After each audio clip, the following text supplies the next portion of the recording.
القرآن، اللہ کہتے ہیں جس مہینے میں قرآن نازل ہوا وہ تو رمضان کا مہینہ ہے۔ لوگ کہہ رہے ہیں جی شب برات کس مہینے میں؟ شعبان میں۔ اور اللہ تعالیٰ نے 25ویں سپارے میں سورہ دخان میں کہا کہ جس رات قرآن پاک نازل ہوا ہے اسی رات فیصلے ہوتے ہیں۔ اور قرآن پاک کب نازل ہوا؟ اللہ نے پہلے دوسرے سپارے میں فرما دیا رمضان کے مہینے میں نازل ہوا۔ یا اللہ رمضان کے مہینے کی کس رات میں نازل ہوا؟ 30ویں سپارے میں آ جائیں، انا انزلناہ فی لیلۃ القدر، فرمایا قرآن کو ہم نے نازل کیا شب قدر میں۔ شب قدر کس مہینے میں ہوتی ہے؟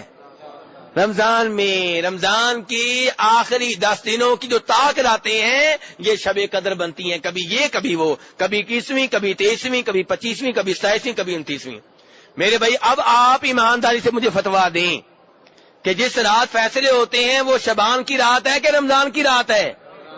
رمضان کی رات ہے۔ ایتیں میں نے پڑھ دی ہیں، حوالے میں نے آپ کو دے دیے ہیں۔ اللہ تبارک و تعالی ہمیں ہر قسم کی بدعات سے بچائیں اور قرآن و حدیث کے اوپر عمل کرنے کی توفیق عنایت فرمائیں۔